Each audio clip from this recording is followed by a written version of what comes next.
So welcome to the Node.js Technical Steering Committee meeting for the 14th of June, 2023. We'll follow our standard agenda of was in the issue posted in the agenda, which was issue number 1400. Before we get started, does anybody have any announcements they'd like to share? Yeah, we should probably announce that we have some security releases planned for next week. So those should be hopefully around on the 20th of June or shortly after. If you're a collaborator, we are going to restrict access to the Jenkins CI from Thursday, from tomorrow. So just be aware. That's both two good pieces of news. Any news people have to share?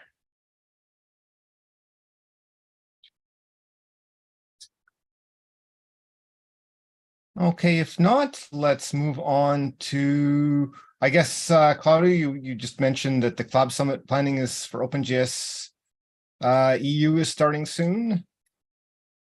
And I think the dates that you were just confirming, do you remember it off the top of your head? Yes, it's supposed to be on the 18th of September. Yeah. Okay. One day before the main conference starts, like we did on Vancouver. Okay, so anybody who's planning to attend there, that's the date, and I guess write it in your calendar. Okay, any other news that people have to share? Okay, if not, I don't think we have any board or CPC updates, as we don't have our reps from either of those. So now we're going to move on to, and we're going to do it slightly out of order so that Claudio can drop out if he wants after this update. We'll move on to the metadata proposal for docs number 166. So Claudio, take it away.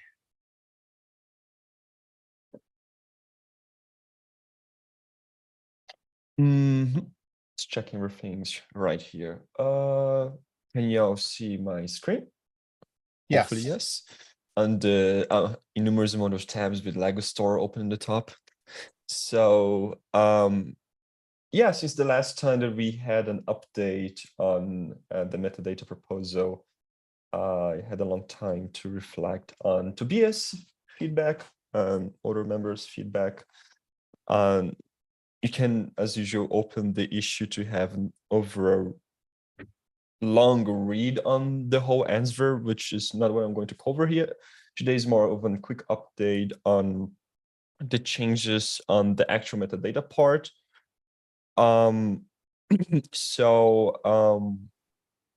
Just summarize what was the state before this update. We were having the argument of having all the metadata of the documentation to reside on the top of each Markdown file together with the front matter, just the metadata part, but realized that it would pretty much be a kind of break of flow for people to need to scroll to the top, scroll to the bottom, even if the files themselves will be smaller because it will be broken in smaller files. Inspired by Tobias' comment, and actually by the realization that we also have code snippets inside the docs themselves, came the idea of the actual metadata where we actually describe, for example, what are the for example, you have a read file sync, for example, very simple example. What are the props of the parameters? What are the return types? Are the possibilities to be simply actually written on either a JS doc or TypeScript format, which is very simple. So the idea would be that immediately after the heading, where you mention, for example, heading, method, read file sync, you would have inline, snippet afterwards, the heading that will describe the actual type definition of that method. The interesting part here is that we can actually generate the schema out of the type, because you can actually read the type directly from the markdown with plugins. They can actually, read, the type definition as a text buffer and actually convert it into an actual, a scheme of types. Then you can, for example, reuse for the actual tooling, for the actual generation of the docs, and the actual generation of the HTML docs, of the JSON docs, and etc. It feels also an interesting use case where we would self-consume, for example, the types that in the future, for example, other libraries, for example, TypeScript, will be using those type definitions themselves to generate the TypeScript type definition is more complete for IntelliSense and other things in, for example, in IDEs. So it feels like a natural step to have type definitions done in TypeScript. And pretty much the whole answer is here. There's a little example down here. It's just a very illustrative example. It doesn't mean that we need to make multiple interfaces for each method or for each class. We can just make one. We can keep things simple. This is just a rough draft. I think one thing that would be interesting is if I define, for example, a type in the top of the document, for example, a specific method that I can reuse parts of it on another method, for example, the difference between read file sync and read file from FS promises, pretty much you have similarities there to a certain level. That would pretty much be it. For before we go to questions, how would, for example, we generate the initial version of those types? There would still be a responsibility of the conversion tool that would still need to interpret the natural language pattern that we have, the kind of standard that we have right now, which is writing the manually, what each parameter, each return type, each part of our API metadata is defined, and transform that actually generate a TypeScript type out of it. Is there some way? Is there some way to use the existing types that are generated by the TypeScript team instead of trying to regenerate them? That would be also interesting. What I wonder about those is how much they actually mutated, the original type definitions. Because if we go to a random example here, API, and we go to, okay, didn't find anything. FS. Oh, it's in methods here. Okay, modules. Where is file system? Okay.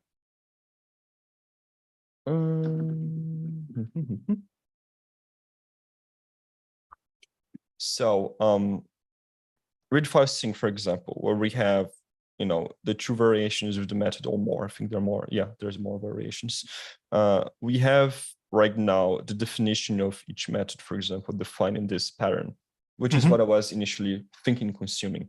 I, of course, suppose that the TypeScript team, they read this in the JSON version that we have of the docs, which are, Jesus Christ, where is the JSON button? All the way here. Okay, 1 second. And the JSON file is huge. I suppose that this is what they're reading right now. Which, if you go back to read file sync, the way down here, hopefully, or not. Yeah, okay. So this is pretty much the signature that they're reading here. And my question was, I wonder how much they're actually mutating is, because this is far from being something that they can digest. Like, they probably need to do certain kind of mutations. It is an interesting question, and I think it's also an interesting way I could actually reach out to somebody from the TypeScript team on Node.js, if we still have people active there that might be able to answer this question. Because it will be actually a very easy way, I suppose, to do the conversion, because we would write of the bat or consume those types, right? I just figure you'd have to solve the same problem that they've been trying to solve anyway, right? Yes, there are also other kind of complexities. So, for example, here, the types that we have, right, which are in a kind of similar format, not talking about the JSON, but the actual markdown source, they're always after the method, right, immediate after the method. On TypeScript, I need to see how the whole file structure of their type definitions for Node.js are. And I would need to do, string interpolation, text interpolation to know where's the beginning of a type, end of a type. And then there's also the thing, what if they have, for example, base interfaces that are extended, etc. It could get very messy, So I think it's, if, for example, we agree that having TypeScript different types, inside the documentation metadata as the actual metadata to be the way to go. I think the next question will be, okay, what's the best way to actually, source this for the initial conversion? And I think we have just two options already, which, definitely have their pros and cons. Yeah. Yeah, I was just thinking the simple, probably very simplistic, naive thing is like you have the method name, look it up. Yeah. Look up the corresponding one, take the thing. But I can definitely see there's probably a lot more things that'll make it more complicated. Yeah, definitely. I mean, if it is that simple, that would be awesome. Because I suppose that if they have a system that is generated, I hope that it's as simple as possible, but I can imagine that the type definitions that they have to be very convoluted, and you have interfaces extending interfaces that extend interfaces, and then the thing gets more complex. Yeah, but I think anyway, that was an aside. I probably consumed more time on just wondered. Yeah, no worries at all. No worries at all. It is a good question. Yeah. Yeah, and pretty much this would be the approach. So instead of having the metadata in the top, we will have TypeScript definitions. So this sounds also to be newcomer friendly because TypeScript is very easy to read and to learn for newcomers that just want to start typing things. It's a natural thing. If in an IDE writing docs, you have always IntelliSense, from TSC itself, or I think they actually use a TypeScript server on VS Code or other things, to autocomplete for you, so I see already immediate benefits on doing this, both in terms of readability, contribution, maintainability. So pretty much this is the plan. For existing contributors, of course, if this was what we were going to move forward, of course, we would have documentation of adoption, what are the changes, so people don't get lost. And of course, we want to, once we, the TSC reach an agreement, if this is feasible, we would ask the community, how you feel, have a updated draft version of the issue with all the updated discussion, and then, share to the community to have people actually voting if they want this to happen or if they're comfortable with the existing doc format, because we want to definitely hear the community before, just throwing something at them, and start working on it. Yeah, cool. Questions, if any?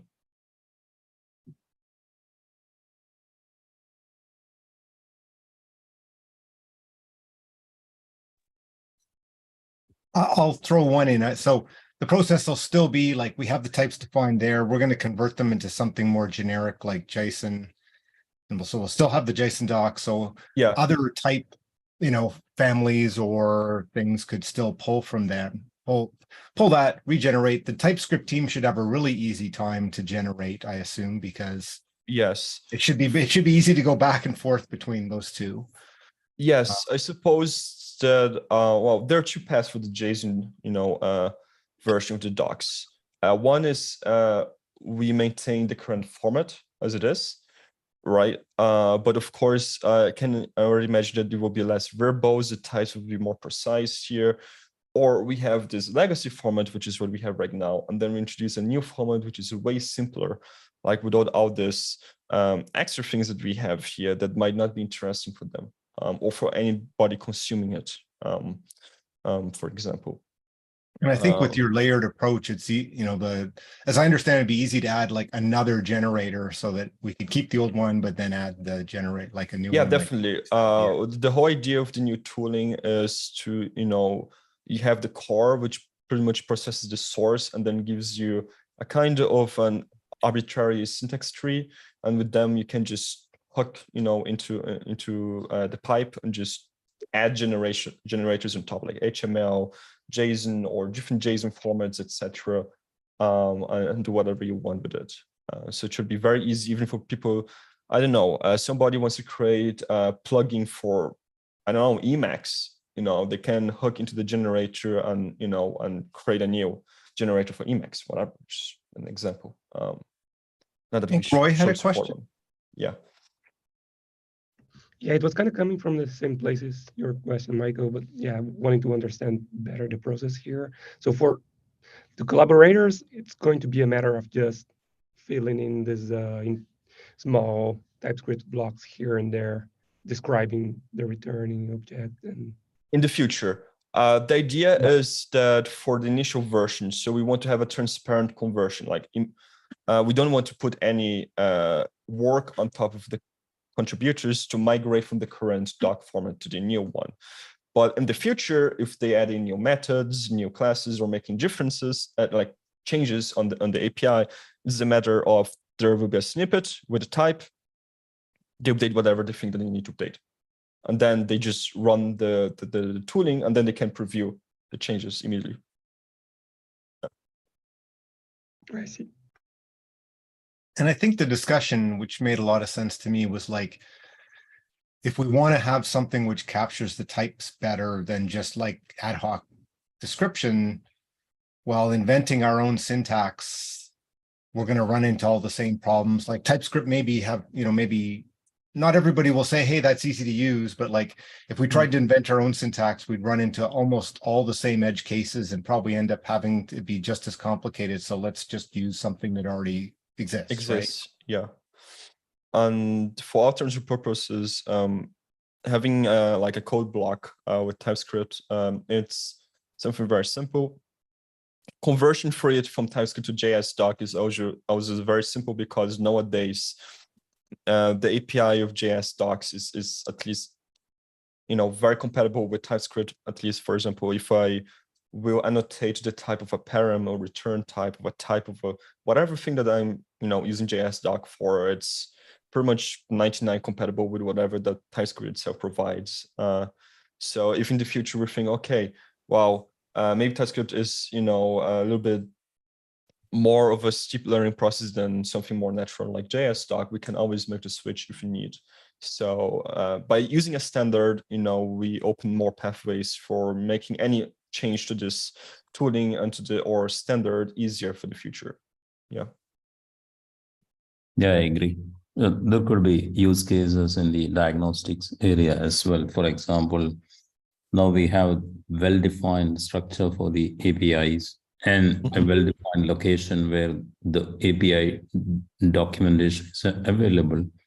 Probably tools like report or any tools that provide the stack trace can also provide a reference to the API's documentation, which is failing or which is taking part in the fault. Yeah. Yeah.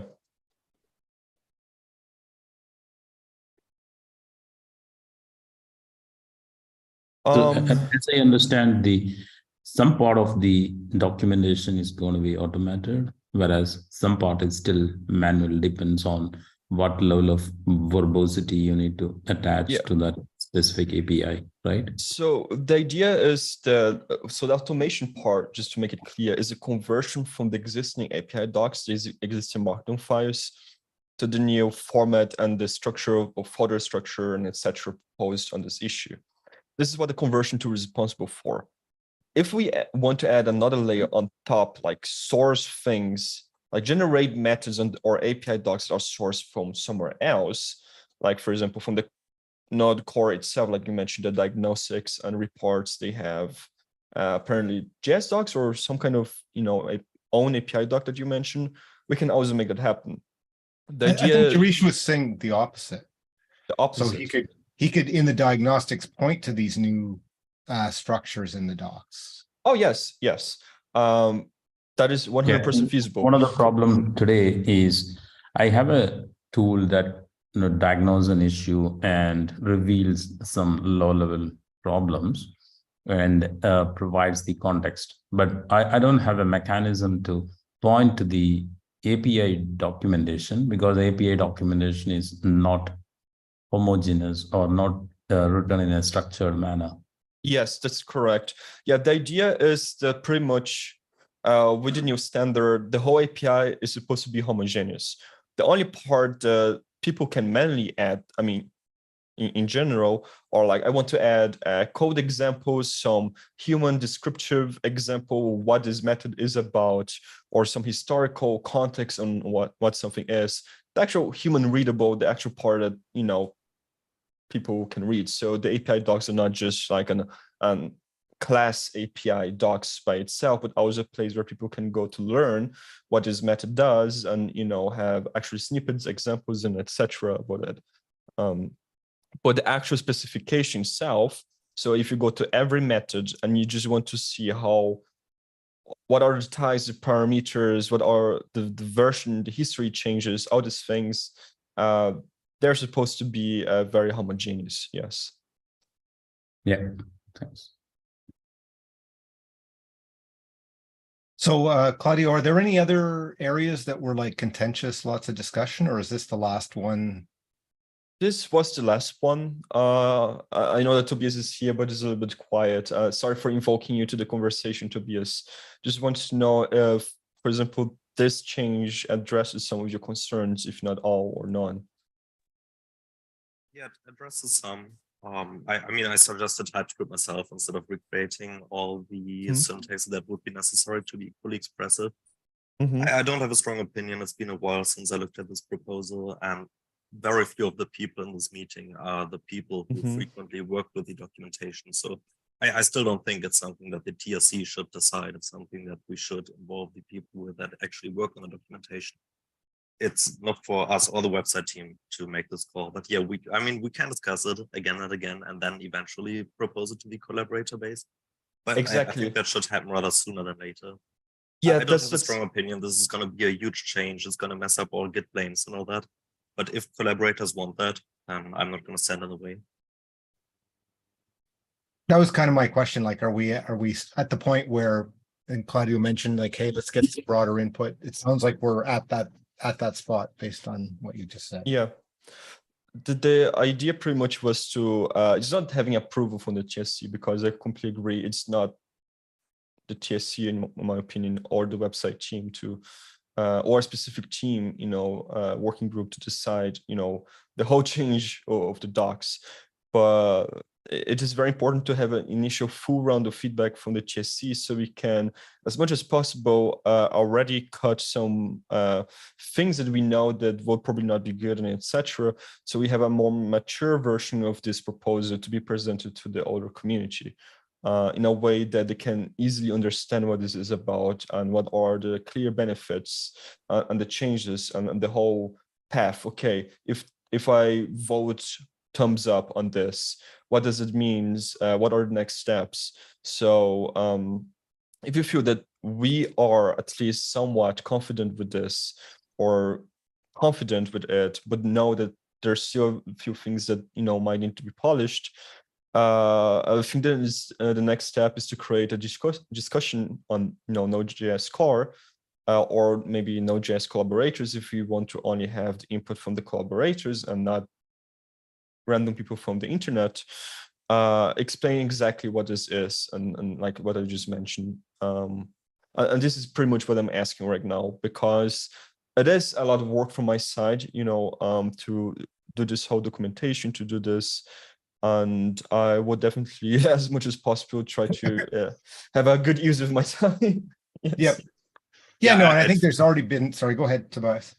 I was just going to say, I totally get and I appreciate how much work this is for you. And I know you've already revised the proposal many, many times. And I do think what would help collaborators is an example folder structure. I know that you created one at some point, but I'm pretty sure it's not up to date with the current. Yeah, proposal. all of this needs to be updated. The original issue, the demo, and I would also open a whole different discussion, because this is a lot of verbose. Like, if I just link them to this issue, collaborators will on the heading, they will drop, they will read, because it's too much. So the idea is definitely have a way more concise and more direct to the point discussion, where I just explain, okay, this is the overall idea, these are the benefits, this is what would happen if you, thumbs upping it. And here's a link for the full issue if you're by any chance curious to get deep into the technical details of it. Yeah. Can I ask one more technical question? The TypeScript code blocks that you're proposing, those would be standard Markdown code blocks, right? Yes, standard Markdown code blocks, exactly. It would pretty much be a code block that would, a multi-line code block would start with TS.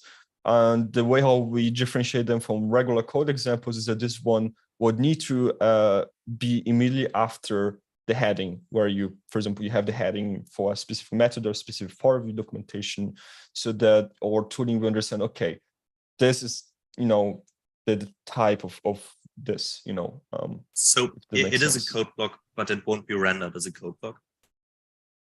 We could also render as a code block if you want, but the idea is to. I'm not suggesting that. I'm just wondering what the plan is. Oh yeah, the idea was to, in the end, we would render the humane thing. Like people would, in theory, see something similar as this, right? But just more homogeneous, right? Because there's some methods that they don't really adopt very well, or etc. But for the end user, it should be transparent. Yeah. Oh, okay, that makes sense. Yeah, I would expect that we will run into a bunch of issues with null versus undefined, for example, if we want to do proper TypeScript definitions. Yeah, we could also have a button that is in the right that people can hover if they want to see the code block itself of the pure type definition. That's also fine. But I think that it's better to first show them, the thing that is easy for them to read and not just code, if that makes sense.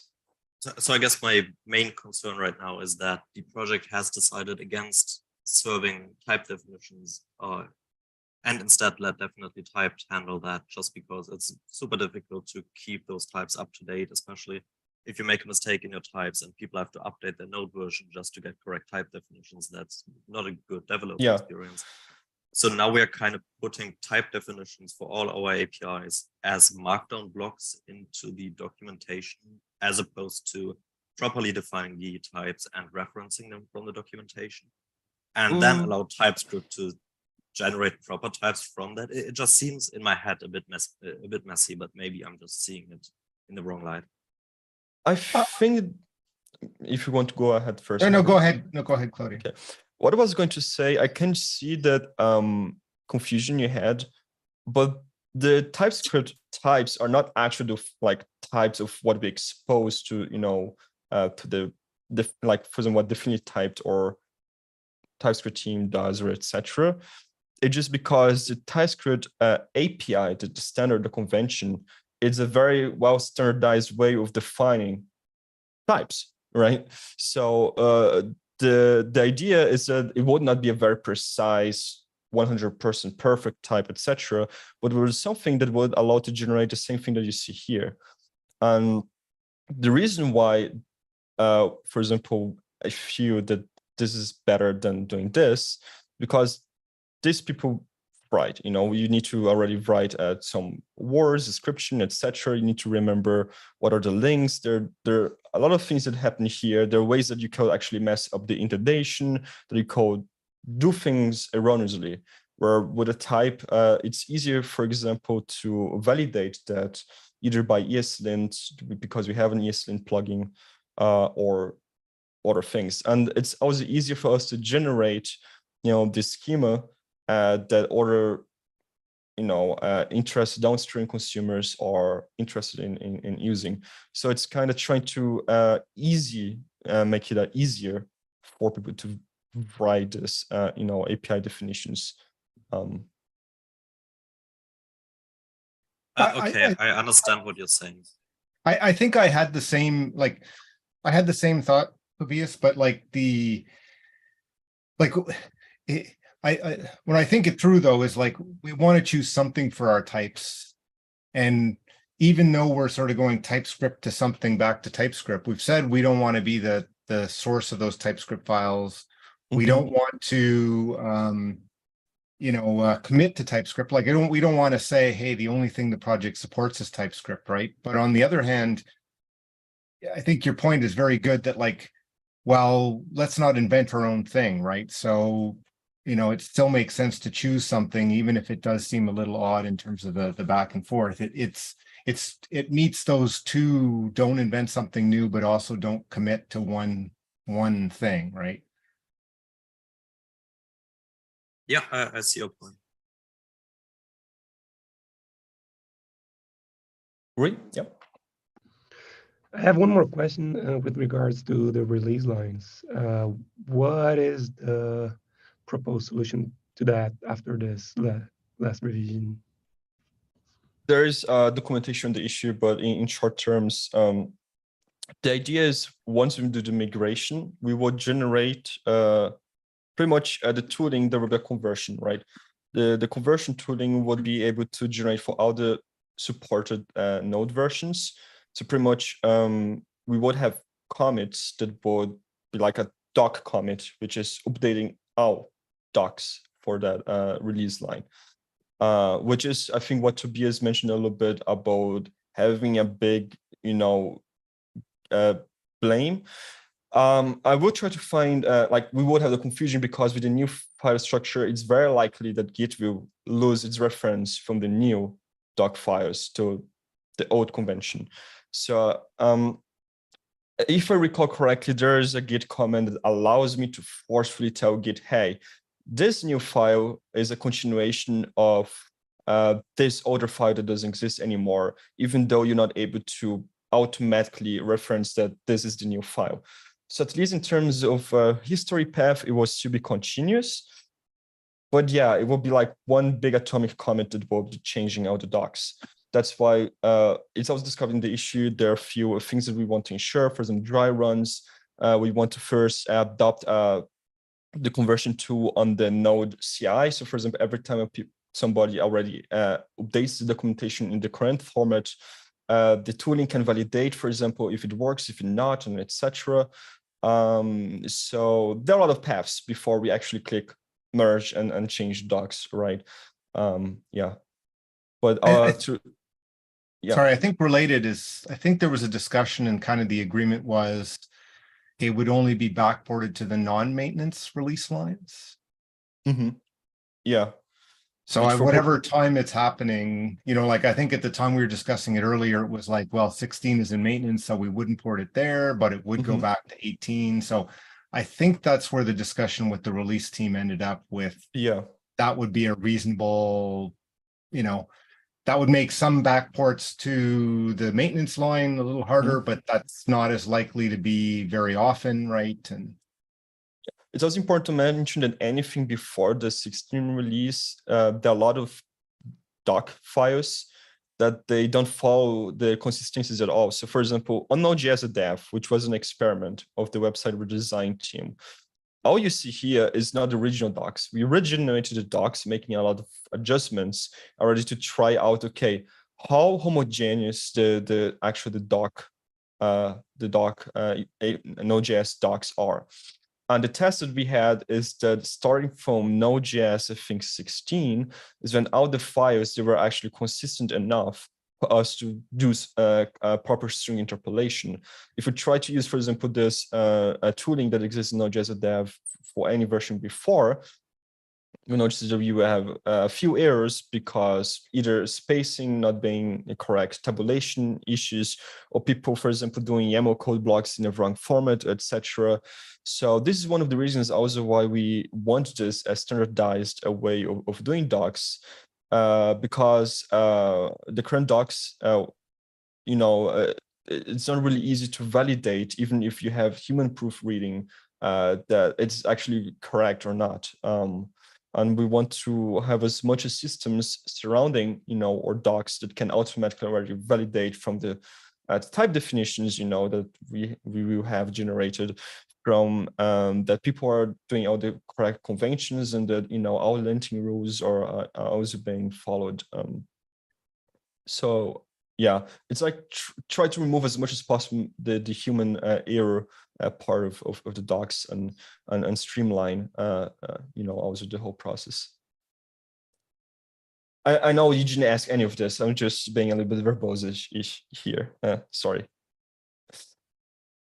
So I think we're down to 20 minutes for the rest of the topic. Yeah. So are there any other key concerns, objections that, and that we should discuss before? It sounds like I heard we may be ready to move to okay, no major objections from the TSC members. Now let's go to a broader input. Is there anybody think otherwise or have some things we should discuss first?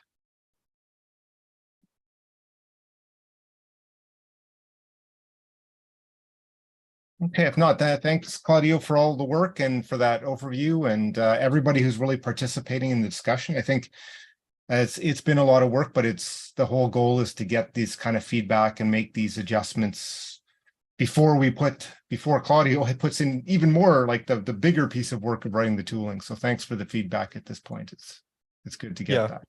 I know that we Claudio. don't have. Sorry. I was saying thanks. Oh yeah. So I know that we don't have a big audience here today, so I will still ping the TSC again on the issue to see if anybody has any visible objection. Otherwise, the next step is to update the original issue, with all the updated stuff, update the demo, and create a draft discussion for Node.js/collaborators for actually presenting the proposal to our broader collaborator audience. Yeah, thank you so much for everybody for the feedback, for the constant questions. I know that we iterated a lot on this, but I really actually appreciate, because it means that you all care, that we all want better API docs for Node.js. It's been a blast. Sorry for taking too much time also today. So No, thank you for coming. Yeah, everybody stay safe. I will retire myself here. So good meeting for y'all. Okay, thank you. Okay, so let's move on to the next issues on the agenda. The next one is number 2860 in the Node.js repo. We did have some discussion of that last time at a very high level summary for people who may not have been there. There's a call. It's an issue opened by Rod, and actually maybe Richard, you should, since you're here this week, you can give us an update of that one. Node.js is a JavaScript wrapper. So it's a module written in JavaScript that wraps around GYP tooling, which is a build system that sort of originated from Google but is now unmaintained. We're still using it to build Node, but there's a lot of, it's the recommended way we tell people to build add-ons. So there's Node API documentation for add-ons, and it tells people to write a binding GYP file, and then sort of NPM will automatically use Node.js to invoke GYP and build your native add-on. So Node.js is a thing that existed for a very long time, and it's been limping along in the last few years, but with Rod sort of keeping it going. But he's sort of said twice now to at least Michael and myself, and by extension the TSC, that he doesn't have the time to keep that going. So it is still an important module because it's not automatically invoked by package managers. NPM definitely, and I think Yarn also tries to find it and invoke it if it finds a binding GYP file. So it's not an option to just cut it. I mean, we may make a decision that long term we deprecate it, but then the question is, what do you replace it with? But the immediate concern is that it's not, if Rod stops merging things in, who is taking the responsibility to keep that module updated, given that it is quite critical to sort of some applications in stores, depending on what modules they're using. So, if we allow it to break, that would be quite serious in terms of ecosystem fallout. So, yeah, ultimately, I think it's our responsibility as custodians of the steering the project is to make sure that at least that module is looked after. Either we come up with a way that it can be maintained, or we have to come up with some other idea as to how to transition an ecosystem that's heavily dependent on it to something else. We don't know what that other thing is. I think that's a multi-year effort though, right? Exactly, So, like, exactly. So even in if the we short chose to term, do that, yeah. in the short term, we have this module. The one maintainer we know that has been maintaining it has more or less said he doesn't have time to commit to maintaining it anymore. We do have at least one or two other people that are triaging issues. So, a large number of issues on that repository are actually sort of help issues rather than underlying bugs, which isn't to say there aren't underlying bugs, but there are some. But a lot of them are, they run like an npm install. It gets a error compiling a native module and they open issues on node.js rather than looking at, are they missing a dependency or they don't have their build tool chain set up correctly. So yeah, I mean, that's where we are. And just to reiterate again, this is all JavaScript. So the GYP stuff underneath is Python, but that's a separate project. That's node.js/GYP next. That may also have a maintenance question mark, but at least that is separate. So for the moment, we're just talking about the JavaScript wrapper that invokes GYP. So it's already written in JavaScript. I mean, I think fundamentally, we've got to figure out who will review and approve PRs. The concern is this affects a large ecosystem, right? So if we don't want it needs careful review of things because it could break stuff, right? So we've got to figure out like what's that approval process, and then separately, like we also need who's going to do releases, right? And how can we either find somebody who wants to sort of take over what Rod was doing, or break that up into bits and pieces, maybe even set like the expectations that like, hey, we're not really making new features in this, but we're keeping it going when things are broken or whatever. Like, it's figuring out what is it that we can do to make sure that, like, yeah, figuring out what we can do in terms of keeping it going.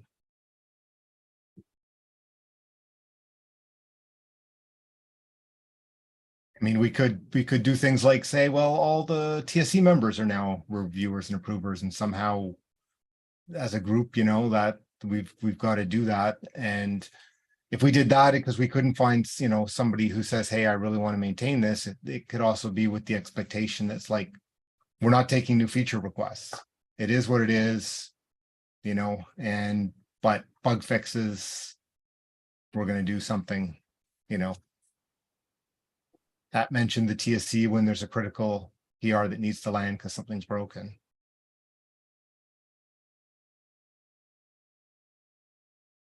So I don't think we're going to solve that. We only have 12 minutes left today, but like this is something we should be thinking about, talking about in the issue, and we'll leave it on the agenda until we kind of figure out a resolution.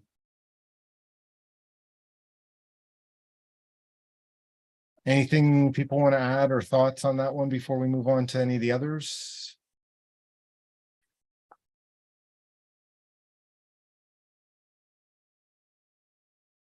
Okay, the next one is make CGS load from ESM loader. This one, interesting who added it to the agenda. So I guess Mateo tagged it on the agenda for visibility. I think last time, was it you, Robert, who chimed in, or was it somebody else? I lost you there. Which Okay, one was yeah, it? this one was on the make CGS load from ESM. Maybe it was Jeffrey who chimed in, but I think the message I remembered and was like, it's on the agenda for an FYI and nothing really to discuss or question to answer.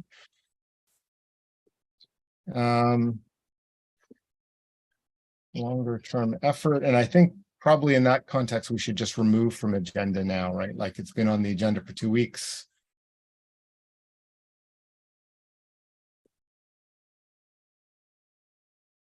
So unless anybody remembers otherwise, I think I'll just remove that from the agenda and we can have it added back on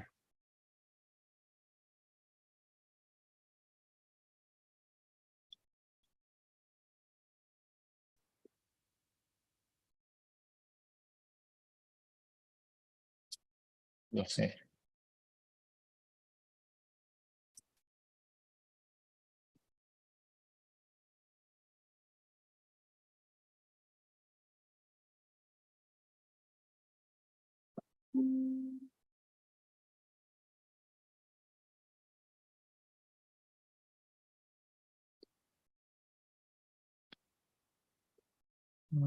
Okay. I'm just adding that comment there, and I'm going to remove it from the agenda. Okay, the next one then is and I'm looking at the previous ones. Well, anyway, the next one is how to handle experimental status when adoption is significant. This is number 1397. And I think, this one is probably on. Let me see how it was added to the agenda as well.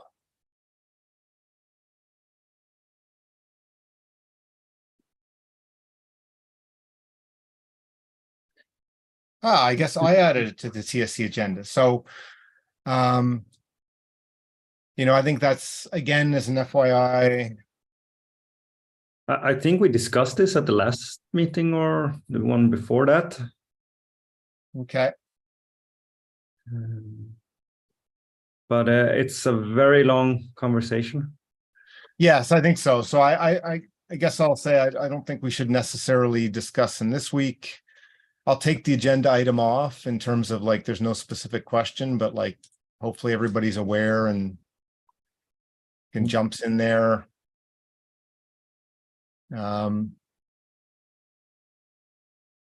Anything people want to add on that one?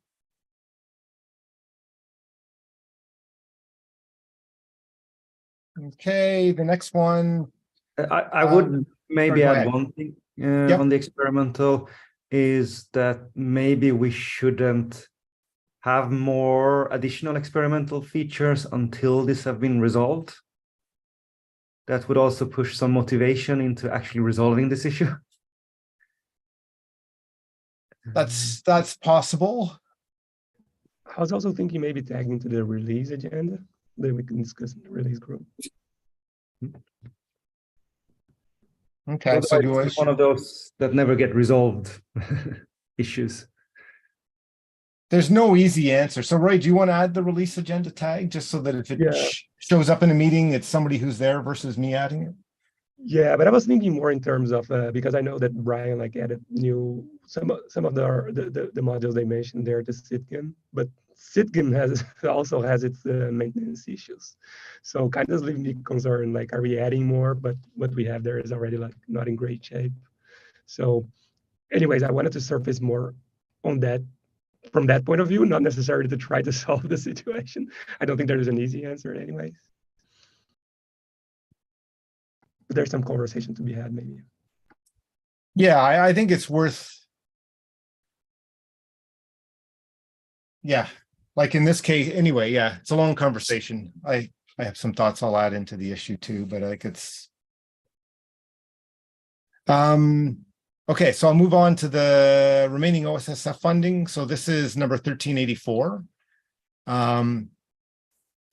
There was a group who got together, had some discussion. There's a proposal to say like we have about 30K in remaining funding from the OSSF. One of the proposals was like that we potentially hire a contractor to help automate the security release process. The money is security related, so we thought that actually, fit in that. The question before we, there's a couple of questions, figuring out like, can we get the OpenJS Foundation to help us, or could they transfer the funds into the Project LFX crowdfunding account?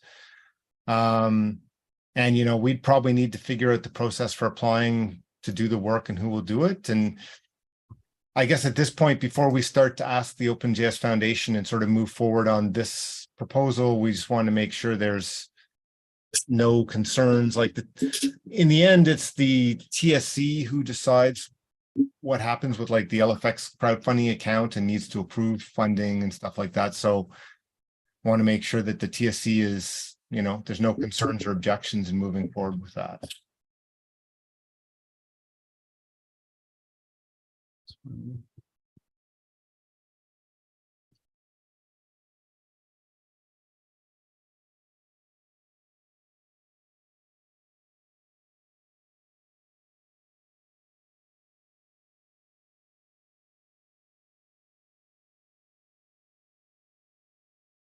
is it fair to say there's no objections from those in the TSC meeting today, or do people need, like, does everybody have enough context on that one to know if they have objections or not? Yeah, I definitely feel like I don't have enough context, but from the specific point of using the funding to support security releases, that's what you said initially? Did I To understand automate correctly? automate the Sure. security release. I Yeah, I think the know key Rafael things is like, we would hire a contractor would be the Mhm. approach, and pay somebody. And two, the thing we would do that for would be to automate security releases. Right. I was just going to mention that I know that Rafael has been doing work on automating security releases, so I will definitely. He was the one who proposed this. Right. So I don't think he's not making as much progress as he would like on that. Right. And so he was suggesting like, hey, this is something that's in line with the things that he's wanting to move forward. Like the bigger pot hasn't made, so hey, if we could get some funding to help it, it would make sense. Yeah. Okay, that makes a lot of sense from yeah, from that point of view. Yeah. Okay. Okay, so I'll say, like, at a high level, there wasn't any concerns from the people here. We'll, give a few, we won't do things immediately anyway, so jump in if you can think of problems or whatever. Otherwise, we'll assume that we can move forward and ask the foundation those sort of next questions. Keep it moving forward. The CLI tools behind Node.js namespace. I think this one has mostly been left on because we want to make sure we've addressed all of the things that Danielle was kind of looking for. So I propose, I think we just should leave this in, leave all on agenda.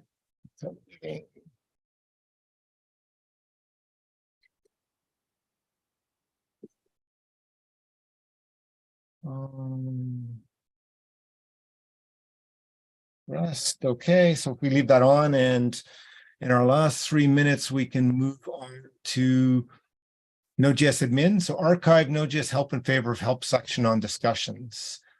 So I know, Jarish, you were quite active in that discussion. If you want to jump in there on the context and. Yeah. So some points. I'm not a great fan of moving the Node.js help repo in any format. Few reasons are already quoted in the issue. Other than that, some points like real debugging are happening out there with diagnostic information, including logs and traces and even columns being transferred. And number two, the repo has been there for years, I think 7 or 8 years. I can't recollect since when it started, but definitely more than 8 years. And it has been stabilized and standardized as a location for asking questions and reporting problems in the usage of Node.js. I haven't seen any issues with end users reaching out there. And in some cases, they misinterpret and erase an issue in the code, but the percentage is pretty low. The real issue being lack of folks to help with the issues, debugging assistance, problem recreation, problem determination, etc. So we have raised this issue multiple times in this forum, TSC, and in collaborator summit, etc. And it had some effects also in the past, like a few people coming and helping on and off. So I think we should keep pushing in that direction. Wherever the forums, wherever the opportunity exists, we should be asking for help and then encouraging and promoting new triages to, get engaged and help with the issues in the help report. That's my stand on it.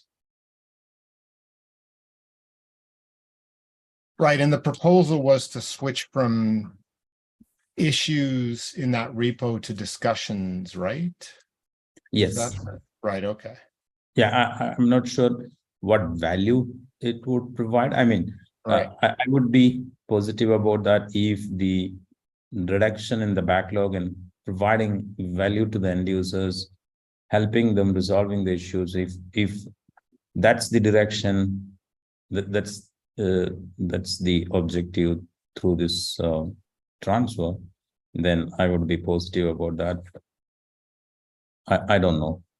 I'm not seeing that, or that would be my primary focus area.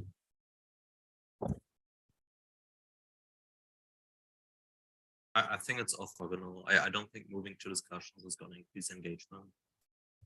I also don't think it's going to harm engagement, but I think these are two separate concerns, whether we use issues in the help repo or discussions and the level of engagement. Right. So you were a bit quiet there. So I think you were saying there's different discussions, but in terms of moving to discussions, not necessarily something you think makes sense. Sorry, let me try to say it again. Sorry, yeah. I was just trying to say that the two concerns here, for one, moving to the GitHub discussions feature, and for the other hand, the level of engagement in the help repository are two orthogonal concerns that don't necessarily correlate. So moving to discussions may or may not help engagement. And on the other hand, we can increase or maybe cannot increase engagement regardless of whether we use the help repository or discussions. Okay.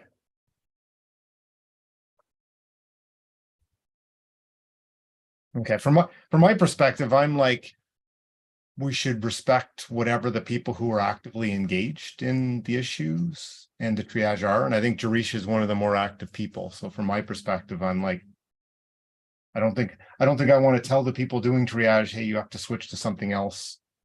Because I don't see, yeah, that's sort of where I'm coming from. I have been active for quite some time, but not now. Got some other priorities, but I've been conscious on newcomers and who are helping in that repo and trying to promote them as much as I can. Right.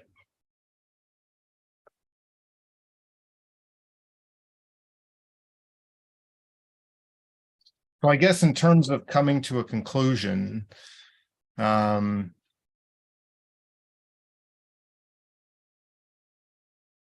anybody, I guess the question is, so if it's on,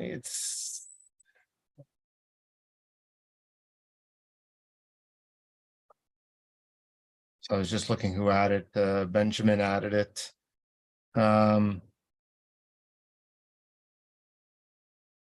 I guess it's maybe asking about the bigger thing, but does anybody have any strong opinions that they'd like to have us share or discuss in terms of the specific proposal?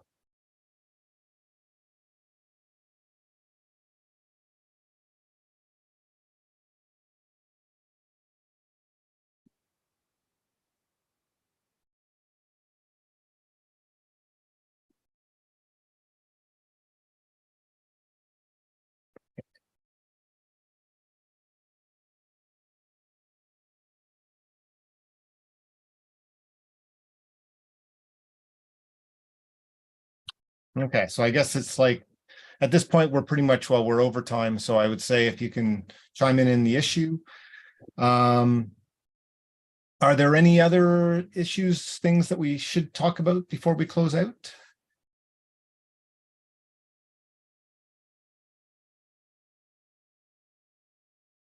If not, anybody, thanks for your time, and thanks for those who are watching on YouTube, and we will see you in GitHub and next time. Thanks. Bye. Bye. Bye. Thank you. Bye.